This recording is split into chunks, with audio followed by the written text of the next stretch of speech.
تبارك وتعالى في القرآن المجيد والفرقان الحميد. أعوذ بالله من الشيطان الرجيم. بسم الله الرحمن الرحيم. ألا إن أولياء الله لا خوف عليهم ولا هم يحزنون الذين آمنوا وكانوا يتقون. صدق الله العظيم وصدق رسوله النبي الأمين الكريم. ونحن على ذلك لمن الشاهدين والشاكرين والذاكرين والصابرين والحمد لله رب العالمين. قال الله تبارك وتعالى في شأن حبيبه المصطفى ورسوله المجتبى صلى الله تعالى عليه وسلم: إن الله وملائكته يصلون على النبي يا أيها الذين آمنوا صلوا عليه وسلموا تسليما. اللهم صل على سيدنا شفيعنا مولانا محمد كما تحب وترضى بأن تصلي عليه صلی اللہ تعالی علیہ وسلم. نبی اور آل نبی پر پھر ایک مرتبہ آواز بلند درود پاک پڑھیں. اللہم صل علی سیدنا شفیعنا مولانا محمد معد الجود والکرم منبع العلم والحلم والحکم وآلہ واصحابہ وبارک وسلم صلاۃ وسلاما علیک یا رسول اللہ صلی اللہ تعالی علیہ وعلى آلک واصحابک وازواجک وذریاتک واہل بیتک اجمعین. سبحان ربک رب العزة عما یصفون وسلام علی المرسلین والحمد للہ رب العالمین. الحمدللہ، اللہ رب العالمین نے پیارے آقا محمد الرسول اللہ صلی اللہ تعالی علیہ وسلم کو اس روئے زمین پر جلوہ گر فرمایا، اور پیارے آقا محمد الرسول اللہ صلی اللہ تعالی علیہ وسلم کی امت میں صحابہ اکرام، صحابیات، ازواج مطہرات، اولاد امجاد، اہل بیت اطہار، تابعین، تابعات، تبع تابعین، تبع تابعات، مفسرین، محدثین، فقہاء، ائمہ اربعہ، سلاسل طریقت، سلسلہ قادریہ، سلسلہ چشتیہ، سلسلہ نقشبندیہ، سلسلہ سہروردیہ، ان تمام مراحل کو اس لیے طے فرمایا تاکہ رہتی دنیا تک، کل صبح قیامت تک اللہ رب العالمین کا پیغام عام ہوتا رہے اور اللہ کے بندوں تک خدا کا پیغام پہنچتا رہے، جو قرآن پاک کو اور حدیث رسول کو سمجھا سکے. تو موضوع سامعین محترم، جیسا کہ قرآن مقدس کی جس آیت مبارکہ کو تلاوت کیا گیا، 11ویں پارے کی آیت ہے: الا ان اولیاء اللہ لا خوف علیہم ولا هم یحزنون. بڑا حسن اتفاق ہے، جیسے اللہ رب العالمین نے جو اپنا نظام بنایا، اس آیت مبارکہ کو 11ویں پارے میں شامل کیا گیا کہ اللہ تبارک و تعالیٰ فرما رہا ہے کہ میں نے اپنے انعام میں یافتگان بندے، اپنے محبوبین، اپنے دوستوں کو ہر چیز سے باخبر رکھا ہوں، بے خبر نہیں، باخبر رکھا ہوں. کیونکہ قرآن کہہ رہا الا ان اولیاء اللہ، خبردار بے شک اللہ نے اپنے دوستوں کو لا خوف، کسی چیز کا خوف ہونے نہیں دیتا، ولا هم یحزنون، اور کبھی رنجیدہ، غم زدہ، خوف زدہ نہیں ہونے دیتا. کیوں نہیں ہونے دیتا؟ اس لیے کہ وہ اللہ کے محبوب ہیں. دیکھیے صاحبان محترم، جیسا کہ پیارے آقا صلی اللہ علیہ وسلم کے میلاد پاک کا موقع تھا، اس وقت بھی کہا اور ابھی بھی کہہ رہا ہوں، ہمیشہ کہتا رہوں گا کہ اللہ پاک نے خود نظام بنایا ہے. کوئی مانے یا نہ مانے، کوئی یقین کرے یا نہ کرے، اس سے کوئی پرواہ نہیں ہے. اللہ جس کو اپنا محبوب بنا رہا ہے وہ خدا کی رضا کے لیے اپنی زندگی کو فنا کر لے، اور جو محبوب ہو رہا ہے خدا کا وہ خدا کو راضی کر لے۔ بس یہ دو راضی ہوں تو تیسرے کی ضرورت نہیں ہے۔ آپ میں کوئی مانے یا نہ مانے اس سے پرواہ نہیں ہے۔ کیوں؟ اس لیے کہہ رہا ہوں، اب تک تو صرف 11ویں پر، جھنڈے پر، غوث اعظم کی شان پر کہا کرتا تھا، لیکن آج اس بات کو ذہن میں ڈالا گیا کہ ہم 11ویں کرتے ہیں غوث اعظم کے نام سے، 11ویں کی نیاز، اور اولیاء کو جو فیضان اللہ پاک جاری کر رہا ہے، اپنے محبوبین کو جو خوشخبری دے رہا ہے اور دنیا کو بتا رہا ہے کہ میرے محبوب بندے کبھی غم زدہ، رنجیدہ، خوف زدہ نہیں ہو سکتے، وہ آیت مبارکہ بھی پارے 11 میں شامل ہوئی۔ اس نے اتفاق خدا کا نظام خدا بندی دیکھی ہے، وہ آیت مبارکہ بھی 11ویں پارے میں آئی۔ اور یاد رکھ لیں، غوث اعظم دستگیر رحمۃ اللہ علیہ کی 11ویں آپ کریں یا نہ کریں، غوث اعظم کا جھنڈا آپ لہرائیں یا نہ لہرائیں، یعنی لگائیں یا نہ لگائیں، اس سے کوئی فرق پڑنے والا نہیں ہے۔ میں نے بارہا کہا کہ 11ویں کا مطلب یہ نہیں ہم اہل سنت والجماعت، علماء ربانیین، علماء حق جو بیان کرتے ہیں کہ غوث اعظم دستگیر رحمۃ اللہ علیہ کی 11ویں کی نیاز اگر آپ کر لو تو آپ کے لیے خیر و برکت ہے، آپ کے گھر میں برکت ہے، نہیں کرتے یہ آپ کی مرضی ہے، مگر برا بھلا مت کہو، شرک بدعت کے فتوے نہ لگاؤ۔ خدا کے واسطے میں ہمیشہ کہتا ہوں، نہیں کرتے مت کرو، وہ مرضی ہے تمہاری، لیکن کرنے والوں کو یہ پوچھنا کہ قرآن میں کہاں ہے، تو قرآن کی آیت دے رہا ہوں، بتائیے جہاں اولیاء اللہ کو کہا جاتا ہے مر گئے، مٹی میں مل گئے، کچھ نہیں کر سکتے، ان کے پاس کیوں جایا کرتے ہو؟ تو پھر قرآن کہہ رہا ہے اللہ کے ولی، اللہ کے دوست، اللہ کے محبوب وہ ہیں جن کو اللہ نے ہر چیز سے باخبر کیا ہے، بے خبر نہیں کیا۔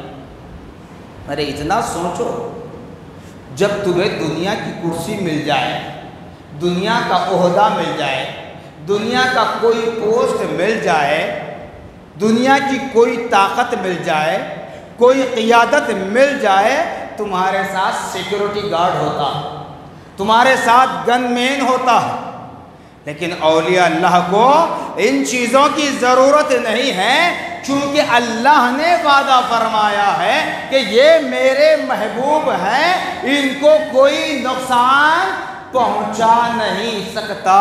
اپنی زبانوں سے برا بھلا تو کہہ سکتا ہے، کہہ لے، لیکن میدان محشر میں آنا ہے، حساب و کتاب کے لیے کھڑے ہونا ہے، وہاں خدا فیصلہ کرنے والا ہے۔ اس لیے ہم کہتے ہیں جو کہنا ہے کہو، تمہاری مرضی ہے۔ ان کے برابر تمہاری زندگی کوئی بسر ہو سکتی؟ بتاؤ۔ ارے جس کو ہم بڑے پیر کہتے ہیں، پرانے پیر کہتے ہیں، روشن ضمیر کہتے ہیں، ہیکل نورانی، قندیل سمدانی، حضرت شیخ عبد القادر جیلانی، غوث اعظم سمدانی، غوث الثقلین کہتے ہیں، بالکل بڑے پیر ہیں، بالکل روشن ضمیر ہیں۔ اگر کوئی نہیں مانتے تو یہ اور بات ہے۔ کیسے؟ اب بتائیے، آپ اور ہم بھی وضو کرتے ہیں، کتنی دیر آپ کا اور ہمارا وضو رہتا ہے؟ کتنی دیر رہتا ہے؟ گھنٹہ، 2 گھنٹے، 3 گھنٹے، 4 گھنٹے، 5 گھنٹے۔ 5 گھنٹے سے زائد تو ہمارا وضو باقی نہیں رہ سکتا کسی اعتبار سے، کسی اعتبار سے۔ رہ سکتا؟ بالکل اینگ نوجوان بچوں کی بات کر رہا ہوں، ضعیف لوگوں کو ہٹا دیجئے، بیماروں کو ہٹا دیجئے، اینگ نوجوان بچوں کی بات کر رہا ہوں۔ کتنی دیر وضو ٹکتا ہے؟ 5 گھنٹے بہت کہہ دیا میں تو، مگر جس کو ہم روشن ضمیر کہتے ہیں، جس کو پیران پیر کہا جاتا ہے، وہ غوث الاعظم دستگیر رحمت اللہ علیہ 40 سال عشاء کے وضو سے نماز فجر ادا کی، 40 سال عشاء کے وضو سے نماز فجر ادا کی۔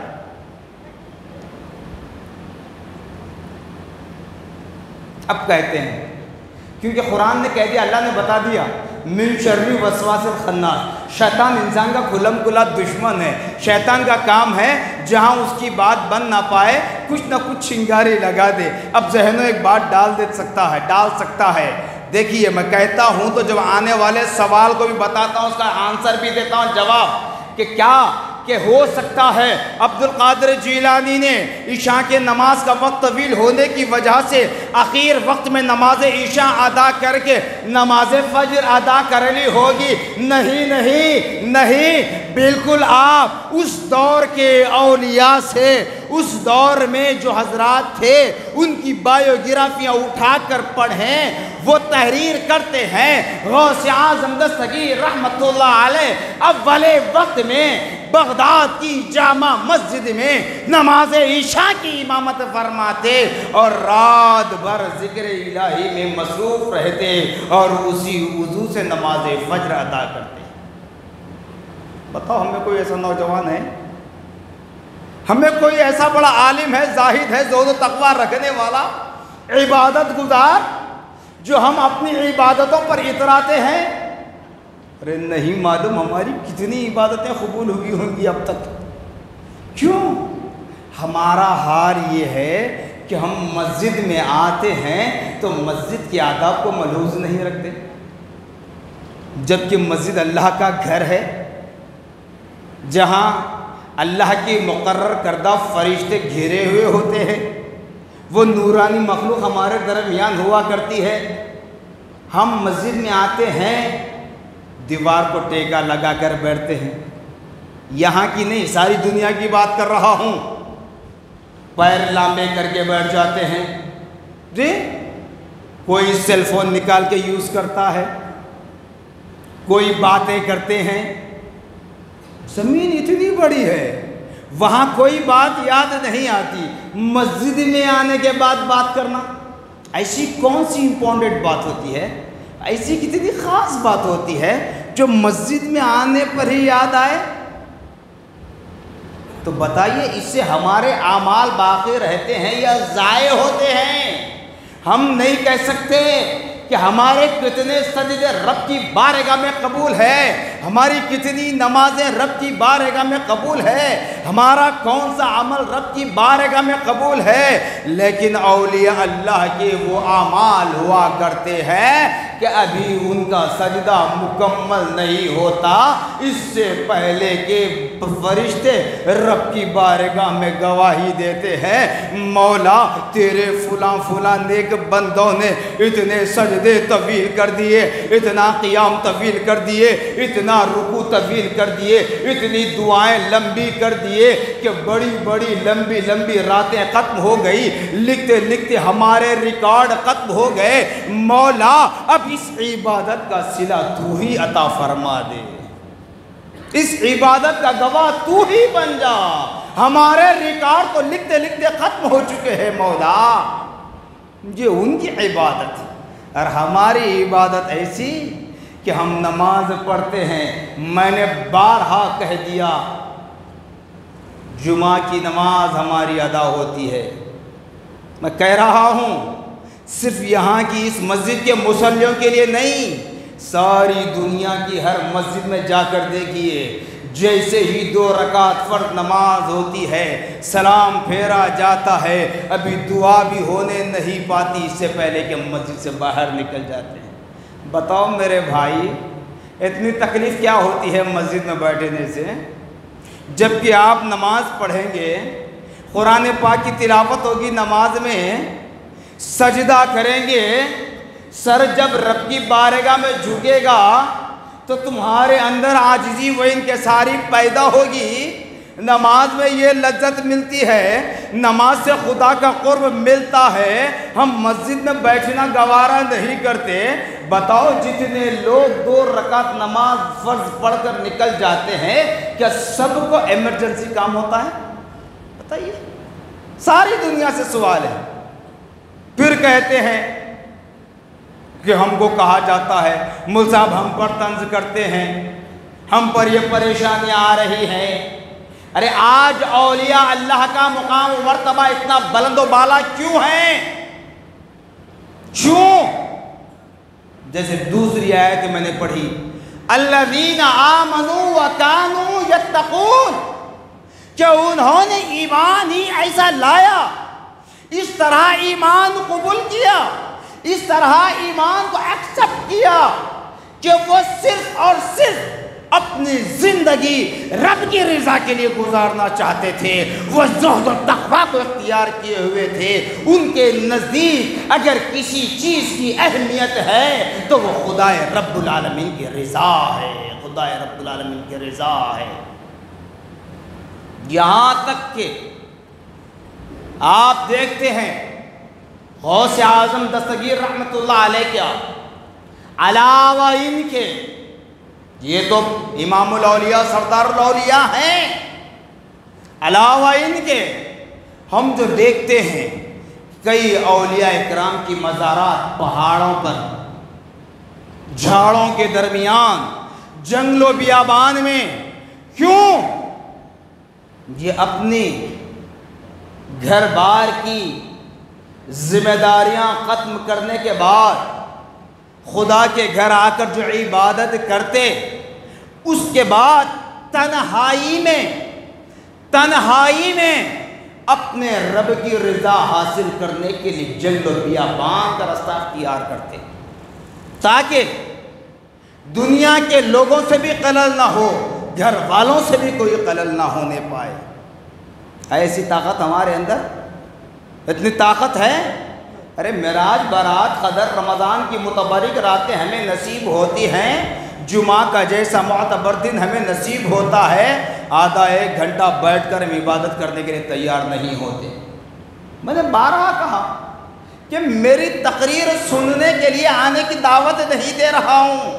ارے کم از کم فرض نماز پڑھنے کے بعد سنت اور نوافل تو ادا کر لے، سنت اور نوافل تو ادا کر لے۔ یہ آپ کے لیے ایکسٹرا بینیفٹ ہوتا ہے، ایکسٹرا ثواب ہوتا ہے۔ جیسے بازار بند کرنے کا وقت 11 بجے ہوتا ہے رات کے، اس کے بعد کیا کرتے ہیں؟ شٹر بند ہوتا ہے، بازو پیچھے کا دروازہ، سائڈ کا دروازہ یا اس شٹر میں چھوٹا سا کوئی حصہ کھلتا ہے جہاں سے اپنے کاروبار ہوتے ہیں۔ پھر محکمہ پولیس کے لوگ آتے ہیں تو ان کو رشوت دی جاتی ہے، لوگوں سے لوٹا جاتا ہے، ان کو رشوت دی جاتی ہے مہنگا دے کر۔ کیوں کرتے ہیں؟ نیند برباد ہو رہی ہے، گھر والے وہاں انتظار میں رہتے ہیں کھانے کے لیے، آرام کے لیے، نیند غارت ہوتی ہے، سب کچھ کر کے رات دیر گئے تک کیوں کرتے ہیں بھائی؟ اس لیے کہ تاکہ ایکسٹرا پروفٹ کمایا جائے بچوں کے لیے۔ تو ویسے ہی آپ کا ایکسٹرا بینیفٹ ہے فرض کے ساتھ ساتھ سنت اور نوافل کی کثرت کریں۔ ارے آپ تہجد نہیں پڑھ سکتے، آپ اشراق نہیں پڑھ سکتے، آپ چاشت کی نماز نہیں پڑھ سکتے، آپ اوابین نہیں پڑھ سکتے، آپ قیام اللیل نہیں پڑھ سکتے، تو کم سے کم 5 وقت کی فرض نمازوں کی ادائیگی کر لیں، اس سے پہلے اس کے بعد کے سنت اور نوافل تو ادا کر لیں۔ پھر اس کے بعد دیکھیں، صرف زبان اٹھائے تعارف کو لگاتے ہیں کہ ہم بھی عبادت کریں تو ان کے مقام تک پہنچ سکتے ہیں۔ کون سے ولی کے مقام تک پہنچو گے؟ کسی ولی کی برابری نہیں کر سکتے، کسی ولی کی برابری نہیں کر سکتے۔ اتنی دور کیوں جاتے ہیں؟ ولی تک کیوں؟ جو اپنے گھر کے، خاندان کے بڑے بزرگ لوگ ہیں، جو رات کو اٹھ کر تہجد کی نماز پڑھتے ہیں. بتاؤ کوئی ہے نوجوان جو تہجد کی نماز پڑھتا ہے؟ رات بھر فون میں، چیٹنگ میں، انٹرنیٹ پر، جب نماز فجر کی اذان کا وقت ہوتا ہے تو بستر یاد آتا ہے کوئی نوجوان جو اٹھ کر تہجد پڑھے؟ نہیں. تو پھر بس کہہ دیتے ہیں آسانی کے ساتھ کہ ہم بھی عبادت کر لیں، ہم بھی نوافل کی کثرت کر لیں تو ان کے مقام تک پہنچیں گے. ارے بابا، اپنے خاندان کے بڑے بزرگوں کے مقام تک نہیں پہنچ سکے تو کہاں اولیاء کی بات کرنے کو چلے. وہ اولیاء اللہ جنہوں نے اپنی ساری زندگی کو فنا فی الشیخ، فنا فی الرسول اللہ، فنا فی اللہ کر کے گزار دیا. اس لیے آج بھی ان کا چرچا ہو رہا ہے، کل صبح قیامت تک ان کا چرچا ہوتا رہے گا. آپ اور ہم غوث اعظم ہو، خواجہ غریب نواز ہو، خواجہ بندہ نواز ہو، کسی کی مدحت ہم بیان کریں یا نہ کریں اس سے کوئی پرواہ نہیں ہے. لیکن قرآن کہہ رہا ہے الا ان اولیاء اللہ لا خوف علیہم ولا هم يحزنون الذین آمنوا وكانوا يتقون. یہ آیات پڑھنا بھی اولیاء کی مدحت بیان ہوتی ہے، اولیاء کی تعریف بیان ہوتی ہے. صرف غوث اعظم کے نام سے جلسہ کرنا، نعت کلام کو پڑھنا، منقبت پڑھنا، یہی غوث اعظم سے محبت نہیں. قرآن پڑھو تو اللہ کے ساتھ ساتھ نبی محمد الرسول اللہ کے ساتھ ساتھ اللہ کے انعام یافتگان، جہاں اللہ نے فرمایا انعم اللہ علیہم من النبیین والصدیقین والشہداء والصالحین وحسن اولئک رفیقا، کہ اللہ نے انعام نازل فرمایا اپنے انبیاء و رسل پر، نبی محمد الرسول اللہ کے صحابہ پر، نبی محمد الرسول اللہ کی امت کے شہداء پر، نبی محمد الرسول اللہ کی امت کے اولیاء پر انعام و اکرام نازل فرمایا ہے. تو اس طریقے سے بھی ان کی مدحت بیان ہوتی ہے. اس لیے کہتا ہوں مسرور نہ سہی تو مجبور سہی، قرآن پاک کی تلاوت کے ذریعے ان کا نام تو یاد آ ہی جاتا ہے. اعتراض کرنے والے کرتے ہیں، لیکن آخری بات ذہن میں بٹھا لیں، 11ویں کرنے والے حضرات جو چوراہوں پر چھلوں کے نام سے جو نشان پاک لگائے جاتے وہاں 11ویں اگر کرتے ہیں، میں ہمیشہ کہتا ہوں، ہاتھ جوڑ کر کہتا ہوں کہ آپ کے پاس جتنی استطاعت ہے اتنی استطاعت کے مطابق ہی 11ویں کی فاتحہ کا اہتمام کریں. دکان دکان جا کر، گھر گھر جا کر چندے کرنے کی ضرورت نہیں ہے. ہے طاقت تو کرے، نہیں تو میرے غوث اعظم نہ ہمارے کھانا کھلانے کے محتاج ہے، نہ ہمارے جھنڈوں کے محتاج ہے. کوئی ضرورت نہیں ہے. کرنا ہے اپنی طاقت کے بلبوتے. بچوں کو ڈبے دے کر چوراہوں پر کھڑا کرنا، 11ویں کا چندہ. ارے اتنا ہی چندہ کرنا ہے، خود کے کفن کے لیے جمع کر لیں. کھلے الفاظ کہہ رہا ہوں. میں ہمیشہ کہتا ہوں کہ یہ جو حرف آ رہا ہے، جو اعتراضات ہو رہے ہیں، یہ ہمارے اعمال کی بدولت ہے. اگر چندہ کرنا ہے اپنے جنازے کے لیے چندہ جمع کر لیں، اپنے کفن دفن کے لیے چندہ کر لیں. غوث اعظم کی 11ویں کا نام، خواجہ اجمیری کی 6ٹی کا نام، نبی کی میلاد کا نام لے کر چندہ کر کے ایسے عمل کرنا گویا قبول ہونے کے بجائے اللہ کا قہر تم پر نازل ہو سکتا. اور جھنڈا لے کر جائیں، بڑے ادب کے ساتھ جائیں، ورنہ غوث اعظم ہمارے جھنڈوں کے محتاج نہیں ہیں.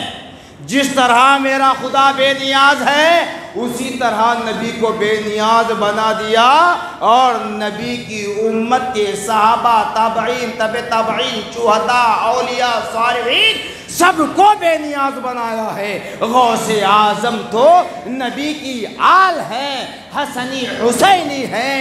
ارے وہ تو ہمارے جھنڈوں کے محتاج نہیں ہے، وہ ہماری نیاز کے محتاج نہیں ہے، وہ ہمارے نذرانوں کے محتاج نہیں ہے۔ 11ویں کرنا ہے کریں جتنی طاقت ہے، چندہ کر کے نہیں۔ کیا کرتے ہیں مجھے اس سے کوئی پرواہ نہیں ہے، چندہ کر کے پورا استعمال کرتے ہیں، بچا کے رکھتے ہیں، اٹھا کے رکھتے ہیں، چھپا کے رکھتے ہیں، کیا کرتے ہیں مجھے پرواہ نہیں ہے، لیکن چندہ کر کے نہ کریں۔ کرنا ہے چندہ اپنے کفن دفن قبر کے لیے کر لیں۔ غوث اعظم کے نام پر، اسلام کے نام پر، دین کے نام پر چندہ کرنا یہ مومن کی علامت نہیں ہے۔ یقین نہ آئے جس عالم دین پر آپ کا اتفاق ہے، جس مفتی صاحبان سے آپ متفق ہیں، جن پیران کبار سے جو سلاسل طریقت کے بزرگ ہیں، جو آپ کے پیر و مرشد ہیں، ان سے جا کر میرے ان الفاظ کو لے کر سوال کر لیں۔ خدا را کہنے کے لیے بہت کچھ ہے، وقت ہو چکا ہے، مجبور ہوں، اس لیے کہہ رہا ہوں کہ چندہ نہ کریں، چندے پر نہ کریں، کیونکہ آپ کا چندہ جو غوث اعظم اور دین اسلام پر حرف لا رہا ہے، غیر غلط کمنٹس اعتراضات ہو رہے ہیں، کتنوں کا ہم جواب دیں؟ خدا را اللہ اس کے رسول کا واسطہ شریعت کے دائرے میں رہ کر حدود اسلام کو پار کرے بغیر آپ ہر وہ کام کریں چاہے اولیاء کا ہو یا انبیاء کا۔ اللہ نے توفیق عطا فرمائے۔ جزاکم اللہ خیرا جزا، وآخر دعوانا الحمدللہ۔